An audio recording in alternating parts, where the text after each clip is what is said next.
So when you tapped him on the shoulder, he says the door's unlocked for you? Yes, ma'am. That's why I got in there, took a shower. Oh, and who is this person? I don't know his name like that. But you said you know him. It's his street name, Oh, what's his street name? Joker. Joker. Okay. Continue, please. So I went to go take a shower, and then I get out the shower and I go in the room and so I'm leaving. Then after that I left. You want to raise your right hand? Do you solemnly swear or affirm the testimony you give will be the truth and nothing but the truth, so help you God? Yes, ma'am. All right, you can lower your hand, state your name for the record. John Anthony Garcia. All right, defense, you may proceed. What prompted you to burglarize that house? I needed to shower. So it's my stepmother's, my father lived there with my stepmother. So he said anytime I needed to go shower, you just go there. And my stepdad, or my dad, Joe Garcia, he had left, got arrested by the U.S. Marshals.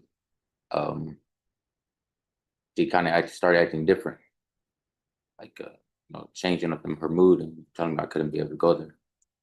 And then the next day, she would tell me I was able to go there. She'd give me food and stuff like that. At the time, I was homeless. I seek the Haven for Hope, which I still am seeking now to this day, and it's been kind of, but it was kind of hard. So I went back one last time to see if I could shower inside and get some food and get some rest, because I like to be outside a lot. And she wasn't there, so I kept knocking on the door. Went to the window, the side of the door, knocked on that side, and kept going back and forth. I went back the last time to the door, and the door was propped open. So I was like, "Huh, okay." So I went inside, me thinking it was unlocked for me. So I went inside and I went to go take a shower, and after that, I went back. I left out. But Well, any other questions? Were you intoxicated at the time? no, sir. Did you have a job at the time? Yes, sir, I did. I worked at Rent Health Staffing. If she gives you deferred adjudication, can you go back there for your job? Yes, sir, I can. Are you sorry for what you did? I'm very sorry. I'm really not a bad person. I really do stay out of trouble. I do respect everybody. It was just at that time I was going through a moment with my dad and my stepmother. But I really differently did learn my lesson. Being incarcerated as long as I ever been locked up, and I really don't like it. It's not for me. Nothing further, Your Honor. All right. So let me just tell you what the summary says. It says that the front door to the home or to the residence, because I don't know if this is an apartment or not, had been damaged because the U.S. Marshals raided the apartment. So I'm assuming the U.S. Marshals kicked in the doors and nobody ever repaired the door. So she states, while she was asleep, you entered the residence and stole property from the location. So it's not that you entered the residence and took a shower, it's you entered the residence and stole property. And she received notification that someone was trying to use her stolen credit cards. So you want to speak to that? Yes, ma'am. I'll speak to that. Yes, please do. Yes, I did take the credit cards Why? because I was hungry. Was your name on the credit card? No, ma'am, it wasn't. So did anybody give you permission to take a credit card? No, ma'am. So this wasn't you just coming in to take a shower and leave. This was you coming in, and you knew that, according to your testimony, you knew that the U.S. Marshals had already raided that apartment. No, ma'am, I did not know that. So when did you discover that the U.S. Marshals had raided? I had found out when I saw it on her notepad saying finally the U.S. Marshals came and got my dad. All right. And so that was a notepad in the home? Yes, ma'am. So that means that, again, you were not just in that apartment to take a shower. You were in that apartment looking around for things. And what it says on here is, Mr. Garcia because he is the son of Miss Tobias' ex-significant other. So that part of your testimony is true. She stated that she had video surveillance that shows you moving the camera so it wouldn't catch you taking property. It's odd that in here, there's no listing of you taking a shower, because it says that when you entered this apartment, she was asleep. I don't know how big this apartment is where people don't know someone else is in their location with them. But she said that she was asleep. No mention of you ever taking a shower in any of these police reports. Did you ever give a statement to the police stating that you had taken a shower? No, ma'am. So there's nothing in here about this shower business. The only thing that's in here is that you came into that apartment and it was easy for you to come into the apartment because the US Marshals, I'm assuming, kicked in the door, damaged the frame, and the door was sort of propped. So that part of your testimony is true. It's sort of propped open. But you went in and you were moving surveillance cameras around and taking things that did not belong to you. Discuss. The property was in her room. I went to go knock on her door. She was my stepmother and my dad. My dad has a history of doing heroin. All right, he's a drug. So my stepmother is the same way. I went in her room. She goes, Oh, you're saying she's a heroin user, she is. I'm not gonna lie. I'm not gonna sit here and lie on camera either. but she has a place to stay She does. and she has credit cards. She does because of my dad. Okay. She does because of my dad. And I went to go knock on the door. She was knocked out. I was, just tapped on her shoulder and everything. And she was still knocked out on the bed. No response. And I saw another dude in my dad's bed with her. So it kind of, that's why I did everything I did right there at that moment. So it kind of threw me off. So now you're saying that when you came into the apartment after having knocked on doors, you go in, you see her in the bed, you tap her on her shoulder to try to wake her up, and then you notice there's a man in bed with her. Did you tap him on his shoulder as well? Yes, ma'am, I did. So- I knew both of them. Oh, so you tap him on his shoulder. He gave me a response. He said the door is unlocked for me. Oh, this story keeps Well, keep adding to the story. So when you tapped him on the shoulder, he says the door's unlocked for you. yes, ma'am. That's how I got in there and took a shower. Oh, and who is this person?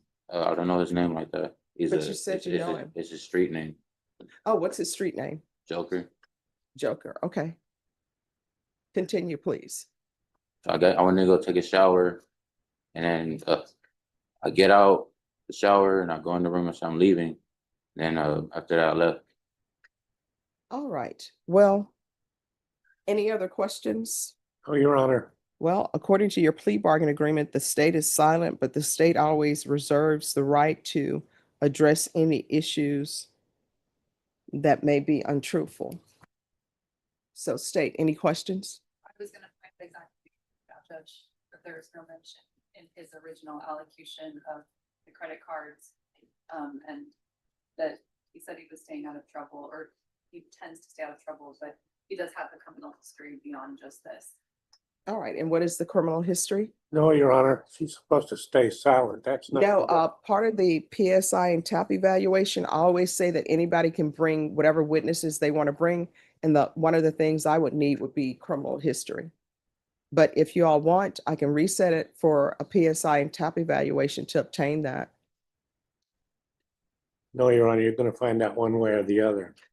All right. What is the criminal history? And please, only the convictions. And counsel, if you want to review what they have with regards to criminal history. No, Your Honor. Okay. Oh, well, defense, would you'd like to tell me or? No, Your Honor. Okay. Has a theft conviction 100 to 750 from August 25th of 2022. The terroristic threat conviction from January 16th of 2025. And that's it. Oh, okay. And has anyone spoken to the complainant? We did make efforts to reach out to her, Your Honor. We were unsuccessful. Okay. All right. That tells me A little something. So how often have you been using? And you need to be honest with me.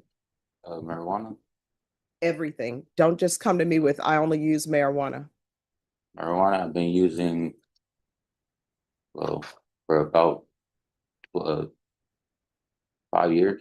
All right. And other drugs? Meth I've been using about just 1 year when I met this girl. And when did you start using meth? You say 1 year. Last year, And how old are you? 28. And why did you start using meth? last year? I met her in the streets. Who did you meet in the streets? My girlfriend. It's a girl that I met, but we're not together no more. And what are all the tattoos with the numbers about? This is my birth year, 1997. This, yeah, And that's what? a little money bag, Mhm. and this is money, power, and weed. Money, power, and weed. Yeah. All right. Have you ever? I got these when I was young. All right. Thank you. All right. State you may be excused. Have you ever had any mental health diagnosis? No more. And where's your mom? My mother, I was in foster care, but my mother, I never got to meet my real mother. My stepmother, Joanne Pearson, she's on 4006, 4006. No. I don't need the address or Okay. anything. But I'm just trying to figure out what has happened in your life that you're now before me, having now addicted to meth, using marijuana on a daily basis, going to this apartment where your stepmother is, and your father, I'm assuming, is in federal custody. I've been alone all my life, like that. I got out of CPS at 17 years old, and after that, it's been. And did you even try to sign up for college? You know, they give that to you for free when you're in the foster system. I did sign up for college, but I didn't get to go. Well, here's the thing. When you're in foster care, depending on when you did that, you still may be entitled to free college. You need to look into that. And sometimes people don't want to go to college, that's fine. But they have extended it to where you can get your trade certification in something, all right? It's fine. All right, here's the thing. I'm going to give you a choice today. And these are your only choices. Don't ask me for anything else. And if you want to speak to your attorney about what would be the best decision possibly for you to make, you can do that. The state is asking for a cap of 8 years. I'm taking in consideration all of your testimony. I will sentence you either to 3 years in the prison, or I will give you your application for deferred adjudication. If I grant your application for deferred adjudication, and if you're unsuccessful, you're looking at potentially 20 years in the prison. Do you understand? Yes, ma'am. Do you wish to speak to your attorney? I will take the deferred. All right. Ms. Abrams, are you ready? Yes, ma'am. All right. The court will sentence you to 6 years deferred adjudication. Yes, ma'am. I'll let you down. All right.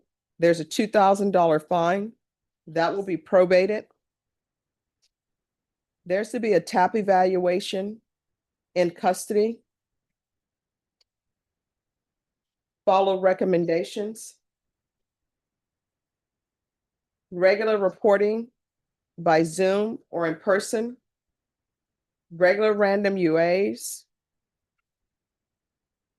Proof of employment within 45 days. No employment as a home health care provider or with minors. Field visits 1 time per month until further notice. And the proof of employment will be 45 days within release of custody. There's to be no contact with Janelle, Janelle Tobias. There's to be 300 hours of community service restitution.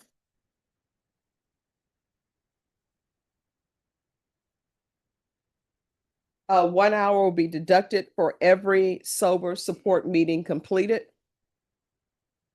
I'm going to order 60 sober meetings in 60 days.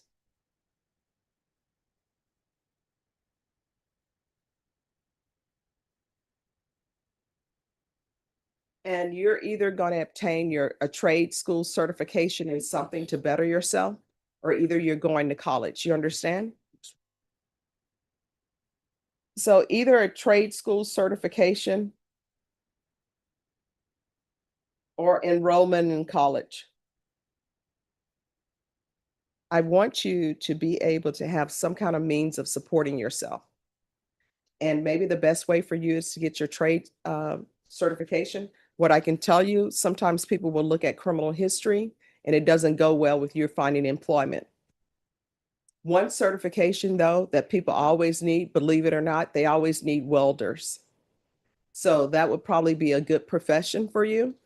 But again, find whatever your passion is and follow it. You understand? Yes, ma'am. As long as it's legal. All right, probation, is there anything else that's needed? Is there anything else you need from the court in order to be successful? No, ma'am. All right, and probation, could you see about helping him with housing?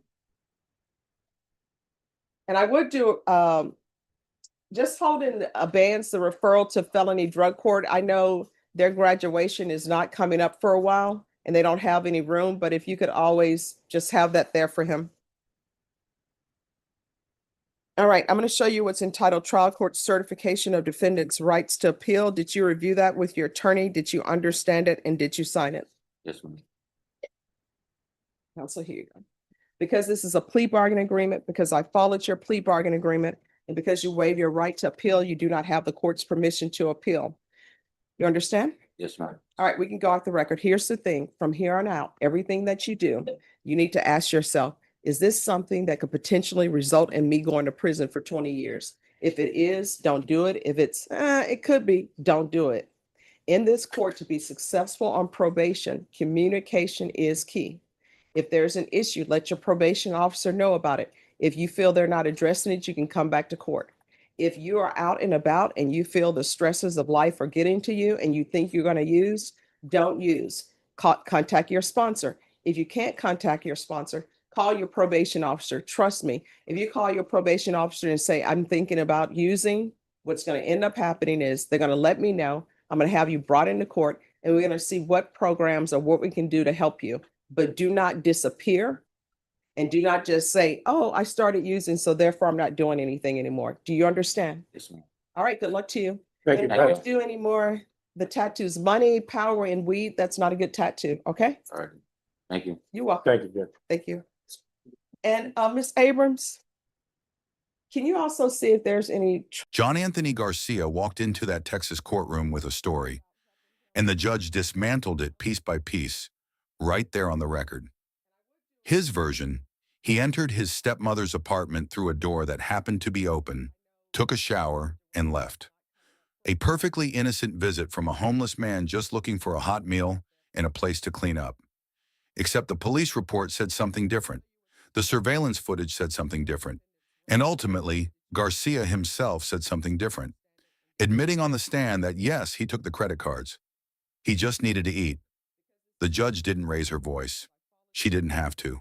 She methodically walked through every crack in the story: the notepad he read, the camera he moved, the man in the bed he tapped on the shoulder, or the shower that appeared nowhere in any police report.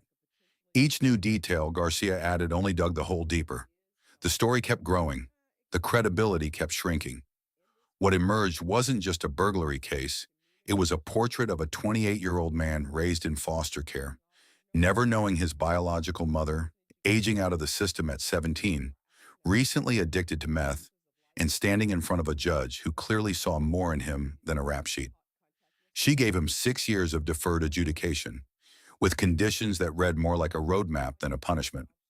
Sobriety meetings, trade school or college enrollment, housing assistance, a referral to felony drug court, and a direct warning. Every decision you make from here carries a 20-year consequence if you get it wrong. The story Garcia told didn't hold up, but the chance he was given just might. If you found this case as eye-opening as we did, hit that like button, drop your thoughts in the comments, and subscribe for more real courtroom breakdowns, because justice never gets old.